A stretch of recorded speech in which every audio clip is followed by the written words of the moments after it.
Welcome to Choice Classic Radio, where we bring to you the greatest old-time radio shows. Like us on Facebook, subscribe to us on YouTube, and thank you for donating at choiceclassicradio.com.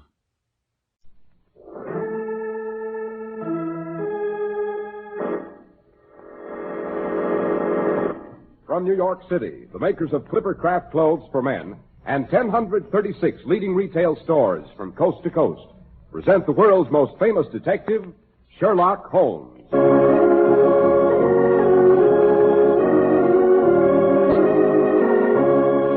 Tonight's adventure, the case of King Philip's golden salver. Well, if it isn't our old friend Mr. Harris returned from his vacation with a brand new coat of tan. But still wearing my favorite Clipper Craft suit, Doctor, and looking forward to a Sherlock Holmes adventure. What's it to be tonight, Dr. Watson? Well, Mr. Harris, it concerns the strange disappearance of an elaborate golden platter sent to Queen Elizabeth by Philip of Spain. It was, of course, a priceless historical masterpiece which belonged by rights with the rest of the crown jewels in the Tower of London. The Tower of London. What a fabulous place that is, Dr. Watson. It is indeed, Mr. Harris. Dating from William the Conqueror, it has been a citadel, a royal palace, a state prison, and a mint. It is still a fortress, an armory, and a treasury with a resident military garrison. Quite a setup. It represents the most glorious as well as the most bloody pages of English history. And does tonight's story live up to the Tower's reputation, Doctor? And I suppose I answer that question after you said a word or two in behalf of Clippercraft. Fair enough, Dr. Watson. Wherever you go in America, fine stores sell Clipper Craft clothes. Yes, proudly sell them, and recommend them to men who demand the most for their money. Now, that's because truly fine clothes, especially in these days of high prices, are nowhere else available at such modest prices. You see, it's the Clipper Craft plan that makes these amazing values possible. By concentrating the buying power of 1,036 fine stores from coast to coast, tremendous savings are made in manufacturing and distribution costs. The savings go just one place, to you. At a friendly local independent store, you get superlatively fine Clipper Craft suits at the incredibly low price of $40 and $45.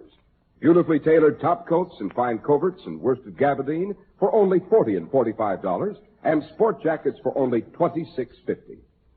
Compare them tomorrow with clothes selling for many dollars more.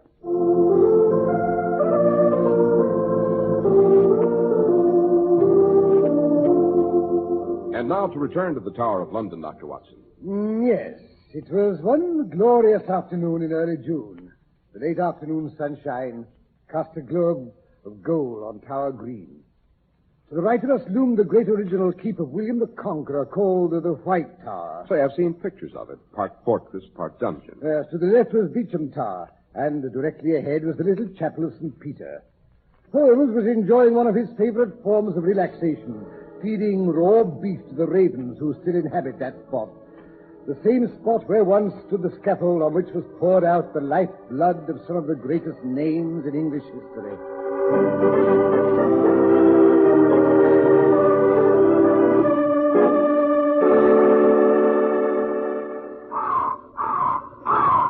Here, I'm not so greedy. You've had your share. Oh, great bloated beastly birds with their evil yellow eyes. How can you endure the sight of them, Holmes?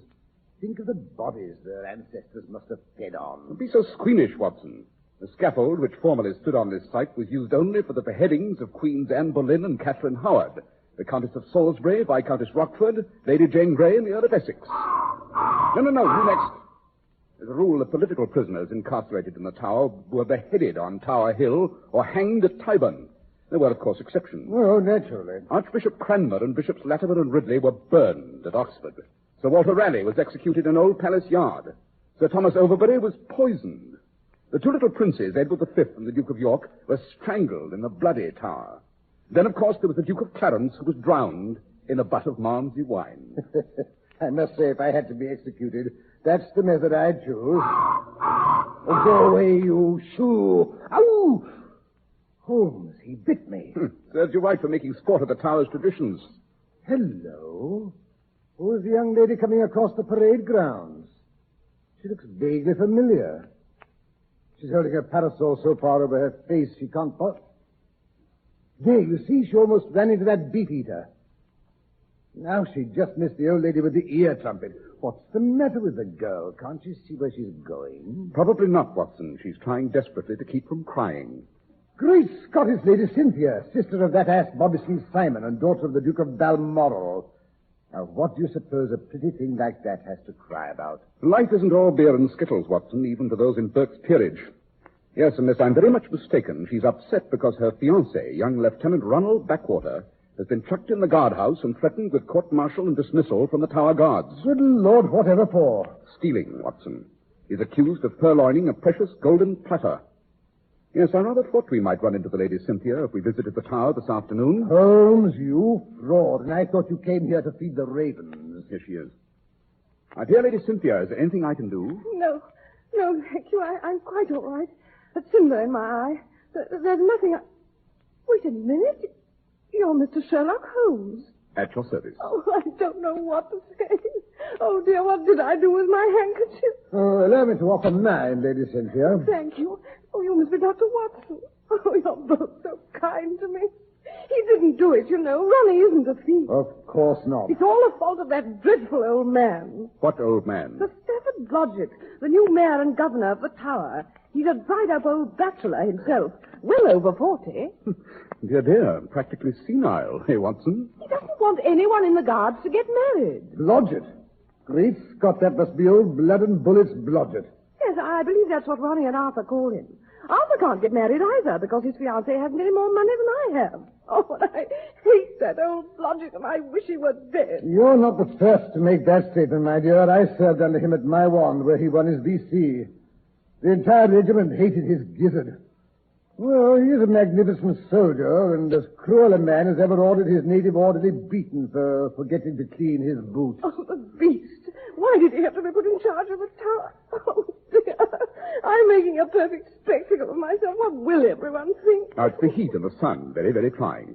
Suppose we just slip into the little chapel of St. Peter's up ahead there. Where it's quiet and dark and cool. We'll pick out a nice, comfortable pew, and you can tell Sherlock Holmes all about it.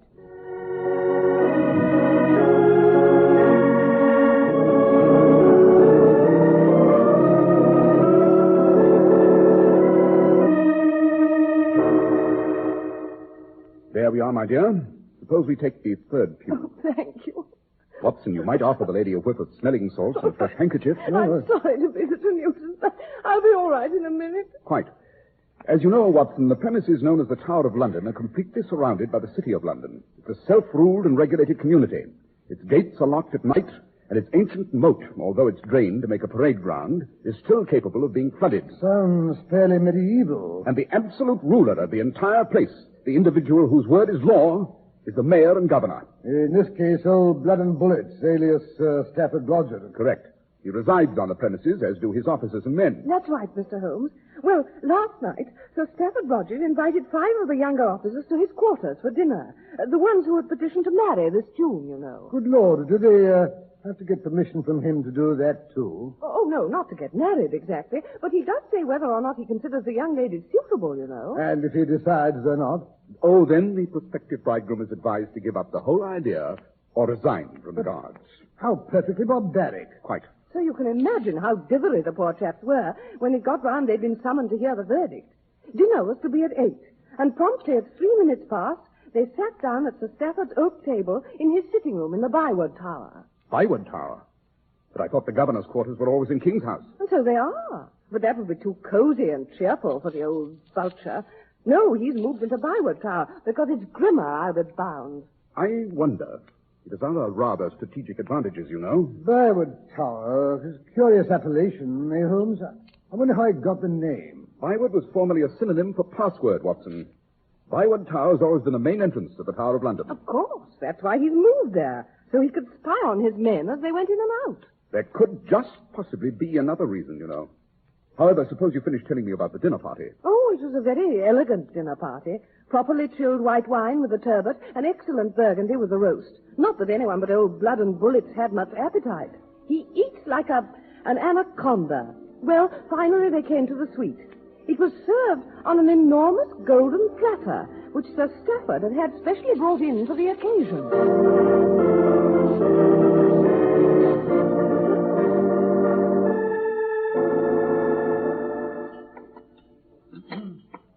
me that putter, Chivers. I'll finish off that last bit of pudding. Yes, sir. I want these young hopefuls to have a good look at the design underneath. Yeah. Ah, there. Huh. Clean as a whistle. Pass it around. That's good, chap. Oh, very good, sir. But I say, Sir Stafford, isn't this that King Philip salver that's kept with the crown jewels? Right you are, Backwater. Presented by Philip of Spain to Elizabeth when he was courting the lady. Hence the rather frank representation of the goddess Aphrodite and all the little cupids. Yes. A historic piece. Rather appropriate to this occasion, eh, what? That's why I had it brought over. Of course, Philip never managed to marry the lady. We hope you lads have better luck. Did he have to say that? That's bad taste. Easy, Ronnie. Don't get the wind up. I don't like the glint in the old buzzard's eye. He's up to something. And now as the port goes round, shall we proceed to the more agreeable portion of the evening's entertainment? Yes.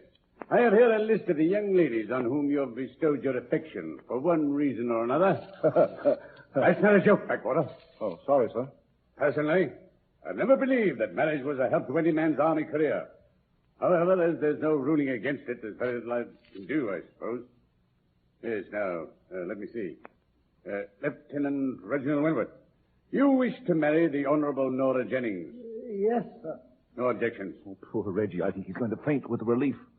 Next, Lieutenant Herbert Woolsey. You desire to marry a Miss Ruby Reynolds. I understand she's an American. Most unsuitable. But she was educated in England, sir. I said most unsuitable. Next, Lieutenant Arthur Emberson Here I go. has chosen a Miss Fanny Venable. No objections. Oh, thank you, sir. Good luck, Arthur. Thank you.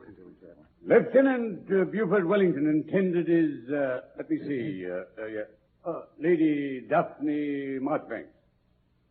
Sorry, Wellington, won't do. But her father is the Earl of Battersby, sir. Her mother was a Gaiety girl. Quite out of the question. What, Arthur? Daphne's mother's first rate, accepted everywhere. Easy, Ronnie. Don't get hot under the collar. You're next. Oh. At last we come to Lieutenant Ronald Backwater, who wishes to marry Lady Cynthia St. Simon. Delightful young lady. Most suitable. That's a relief. Not that I expected trouble, but... I have only one thing more to say on this subject. During my tenure here in charge of the tower, I shall make one further ruling about young ladies who marry into the corps. What's that, sir? As you know, the officers in this outfit are a hand-picked lot. We've always boasted the best blood in the Empire. Even if we are only younger sons. My point. Exactly. Younger sons are so often not too well supplied with worldly goods. That's one of the reasons we chose the army, sir. Don't interrupt, confound it. Oh, sorry, sir. The pay of an officer in the Tower Guard is enough to keep him in proper style. If he is a bachelor. Now what's he getting at? Quiet, Ronnie. It has, however, come to my attention that men with families sometimes have to scrape a bit. Don't tell me the old boy's going to get us a raise in pay. Oh, not old blood and bullets. The Tower Guard is called upon to appear on many occasions of state. During the last Royal Review, I was horrified to notice that the dress uniforms of two captains, both of them married men, showed signs of wear. One of them had a small down on the left sleeve. Oh, horrors, the empire is crumbling. Ronnie. Consequently, I feel it incumbent upon me to make a new ruling. Any young lady wishing to marry an officer of the Tower Guard must bring with her a dowry of £5,000 minimum. But that's outrageous, sir. It's impossible. The girls we want to marry, they're from good families, but they're not rich. Then I suggest you look around a bit further until you find some that are. But that's unfair, sir. It's rank tyranny. Backwater, are you presuming to criticize your superior officer? Yes, by heaven. Ronnie. By what right do you... Ronnie, shut up, you fool. Don't get the old boys back up. We'll get round him somehow. What's that? Oh, I was telling Lieutenant Backwater that you had only his own good at heart, sir. Yes. I'm glad to see someone in this outfit has some appreciation of my point of view. And now, gentlemen, while Chivers clears the table, I suggest I show you around my quarters. First of all, I'll demonstrate the portcullis. Oh, by the way, Chivers, put the gold platter on the table by the door. And don't take your eye off of it for a minute. I'll take it back to Wakefield Tower myself later on. Very good, sir. Right away, sir. And now the portcullis, gentlemen. The machinery that operates it is here in the hallway next to the bar. Wait. I'll demonstrate. I carry the key to the padlock myself. Don't want anyone else fooling with it. You know, oh, here we are. Now then, if someone will warn them below, the bars of the portcullis are dashed heavy. Wouldn't want to impale anyone. I'll attend to it, sir. Look out below. We're lowering the portcullis. Ready away. Here she goes.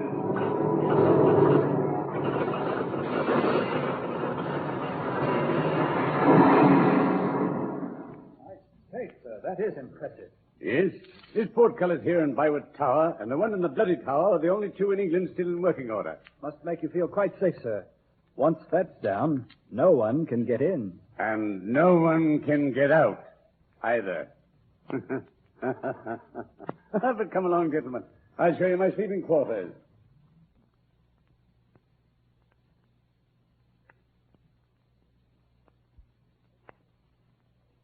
This way. I only use 3 rooms. Kitchen, sitting room, and bedroom.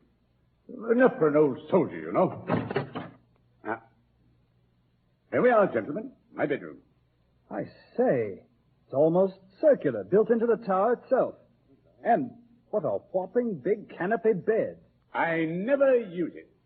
Here's where I sleep. Here in this alcove. Don't believe any soldier worth his salt should sleep in a bed. My army cot here. Slept on it during all my campaigns. Sleep on it now and always will, confound it. Probably die in it. A Spartan life. That's what the army needs. Discipline. Self-denial. What's the matter, Backwater? Why are you looking at me like that? I'm sorry, sir. I feel a bit under the weather. If you'll excuse me a moment, sir. Typical. Typical of the younger generation. No intestinal fortitude. Can't even carry their liquor. Come over here, gentlemen, and I'll let you see my decorations. Keep them in a box here in the top drawer. Cheevers, I'm sorry, but the bathroom door seems to be locked. Oh, yes, sir. The governor keeps the key in the sideboard. I'll fetch it for you. He's a very cautious chap, the governor is. He keeps everything locked up, even to the whiskey. Which... Oh, yes, in the bottom drawer. Here it is. Here it is, sir. What? What's the matter, sir? You look so stiff and funny. Like you was on parade. Oh, it's nothing, Cheevers. I've just had an idea. A perfectly brilliant idea.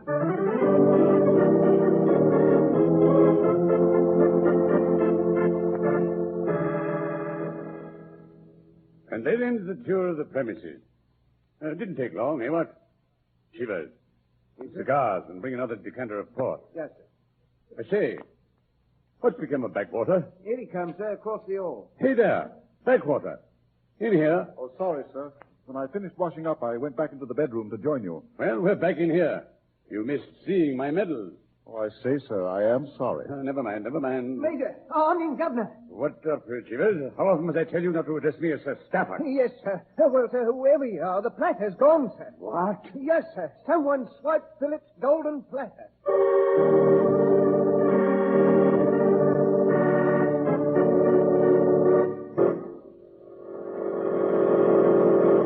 Women have an eye for value, so take a lady along when you select your new Clippercraft suit. For there isn't a test Clippercraft clothes can't pass. Note how comfortable you feel in a long-wearing Clippercraft worsted suit. Here's downright amazing value, and in the fine local independent store that sells Clippercraft clothes.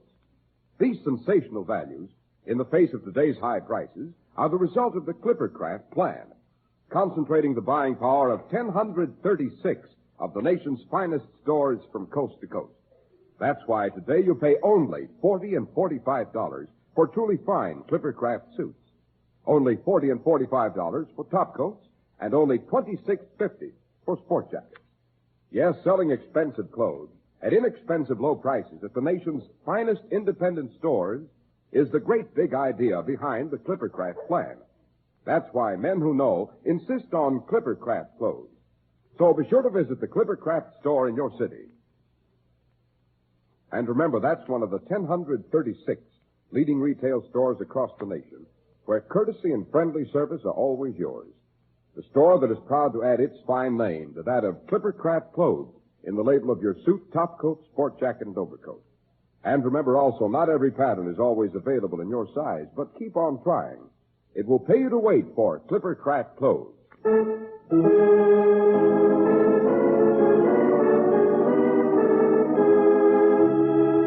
back to our friends in St. Peter's Chapel. Lady Cynthia is just finishing her story. Well, you can imagine the commotion, Mr. Holmes. Quite. Oh, Blood and Bullet's blood pressure probably blew up and burst. Oh, it did, Dr. Watson, it did. He lost all sense of proportion. He immediately accused Ronnie of having taken the wretched platter, simply because he was the only one who was out of his sight for a moment. And also because he'd come back into the sitting room to speak to Cheevers, no doubt. Yes, but he couldn't have done it, Mr. Holmes. I mean, Ronnie wouldn't think of such a thing. My dear Lady Cynthia, I hope Ronnie insisted on being searched immediately. Oh, he did, Mr. Holmes. They didn't find a trace of anything, naturally. But even then, Sir Stafford wasn't satisfied. He said Ronnie had probably dropped it out of the windows to an accomplice. Sir Stafford's a fool. The presence of an accomplice would mean the theft was premeditated. I gather no one but Sir Stafford knew the platter was to be on the premises. That's right, Mr. Holmes. Then there's no possibility of an accomplice. Whoever stole King Philip Salver was present at the dinner party. What's to prevent an outsider sneaking up the stairs when everyone was in the bedroom admiring Sir Stafford's medals? Forget, Watson, the portcullis had been lowered. No one could get in or out. No, the golden platter was undoubtedly still on the premises when it was found to be missing. But that's impossible. Arthur and the rest insisted on being searched, too. And Sir Stafford Blodgett went over the rest of the premises himself. Very interesting. Eh, Watson? And yet the platter must be there. It's probably still there, in the most obvious place. Why, Mr. Holmes, what do you mean by that? Ever read the Purloined Letter, Lady Cynthia? No, I can't say I have. If you had, you'd realize at once what probably happened to the platter. Yes, Watson, I suggest you and I go round to the guardhouse and have a chat with the incarcerated Lieutenant Ronald Backwater. But, Mr. Holmes, they won't let you see him. They won't let anyone see him. Endurance vile, eh? Yes, I'm afraid the British Army doesn't always observe the rights of the individual as set forth in our common law, especially when there's a blowhard like Sir Stafford Blodgett in charge. Oh, dear, then you can't do anything for Ronnie? On the contrary, Lady Cynthia. By tomorrow morning, Dr. Watson and I shall arrive at the guardhouse with a note that should get us by St. Peter himself. You mean Ronnie has to stay in that dreadful place another night? One more night should strengthen, not weaken his case. But be of good cheer, my dear. I think I can safely promise that within 24 hours, the platter will have been found, and Ronnie and all his brother officers shall have obtained full permission to marry the ladies of their respective choice. Oh, Mr. Holmes, you're wonderful. Quite.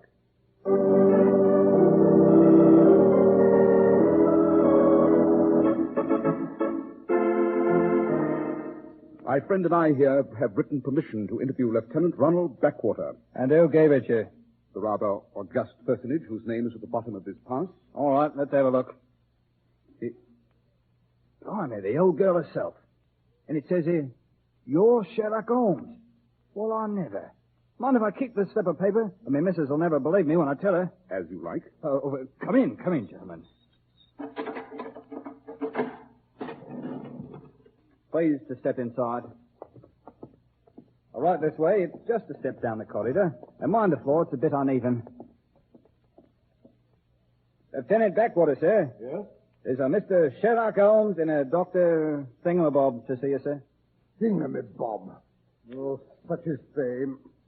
Mr. Holmes, who sent for you? I'm acting on behalf of your fiancée, the Lady Cynthia St. Simon. She still wants to marry you, it seems, in spite of everything. Oh, but she knows. She must know I didn't steal the silly platter. You did take it, however. Don't you think it's been missing long enough? The longer it's missing, the more of a fool he'll look when they find it. Oh, I'd like to see his face when it turns up. May not be for months.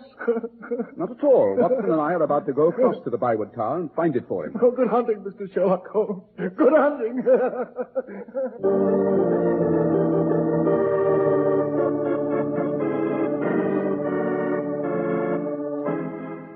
Cheevers. Your name is Cheevers, I believe. Oh, yes, sir. Tell Sir Stafford that Sherlock Holmes and Dr. Watson have come to trace King Philip's missing trencher. Oh, you can't do that, sir. Why not? Don't tell me it's already been found. Oh, no, sir. Nobody's seen hide nor hair of it since I put it over there on that table by the door the night before last. Oh, just meant you couldn't see old blood and, the governor, because he's dressing for review. Always puts his medals on for review. Rules is rules with Sir Stafford. He don't never break any of 'em. Worse luck. Interesting. Very interesting. I'm afraid the illusions of the tower guards are about to be shattered. Eh, Watson? I haven't the remotest idea what you're blithering about, Holmes. Uh-oh. Here comes old Blood and Bullet himself. What's all this commotion in here?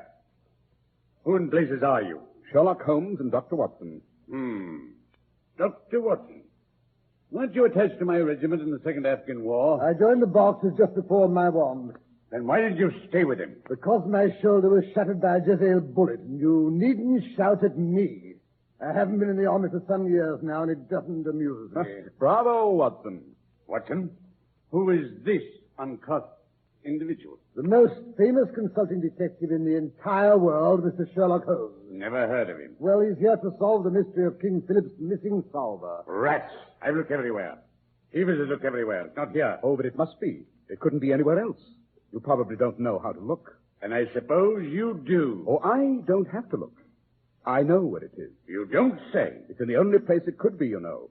Young Ronald Backwater did remove it from the table. He took it with him to the bathroom, and later, when the bedroom was clear, he hid it in your bed. But that's preposterous. Do you think I wouldn't have noticed it when I went to bed? Oh, you would have if you slept in the bed you claim you slept in every night since you joined the army. Shall we investigate your army cot, Sir Stafford? But, I think we'll let Cheevers do it. Cheevers, would you mind bringing me the platter that's hidden in Sir Stafford's army cot? Yes, sir. Right away, sir. Sir Stafford, I strongly suspect that you are neither a Spartan nor a celibate, as you claim to be. Why, you... Where in thunder did you get that idea? The next time you have a midnight visitor, I suggest you remind her not to leave her garter hanging on the samovar. Yes, a portcullis is a handy device to ensure privacy, isn't it? You won't give me away, Mr. Holmes. I'd be the laughingstock of the entire British Army. Think of my reputation. Think of the battles I've won. Think of the men you've browbeaten and bullied. Think of the young ladies whose hearts you've tried to break. But I'll change all that. I'll turn over a new leaf. I'll be kindness and consideration itself. Here it is, Mr. Holmes. The blinking platter. Just where you said it was. You go to places. Now, Sir Stafford. Thank you, Chivers. Thank you very much.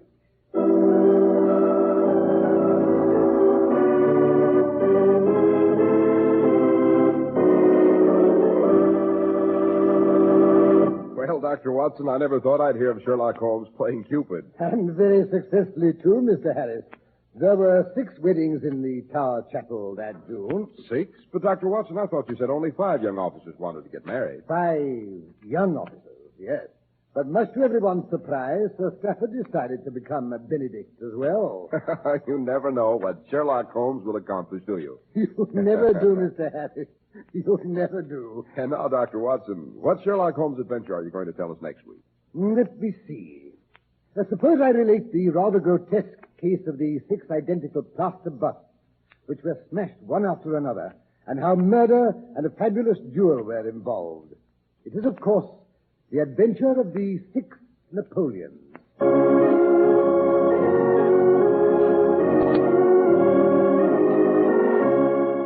The makers of Clippercraft clothes and 1,036 leading stores from coast to coast have brought you another in the new series of broadcasts featuring the world's most famous detective, Sherlock Holmes.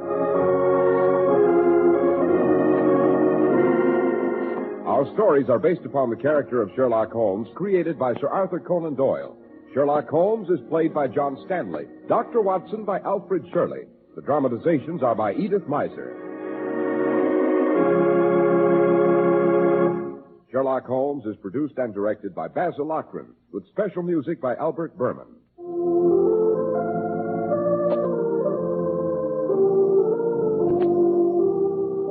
If you don't know your Clippercraft dealer, write Clippercraft, 200 Fifth Avenue, New York City. This is Brotherhood Week. Let's make it work. Judge every man by his individual worth, not by some label. Don't spread any rumor against any race or religion. And don't listen to them either. Speak up against prejudice and for understanding.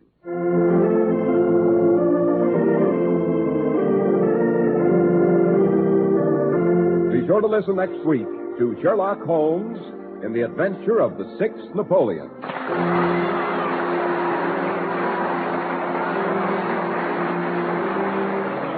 is Cy Harris speaking for Clippercraft Clothes. This is the world's largest network serving more than 450 radio stations, the Mutual Broadcasting System.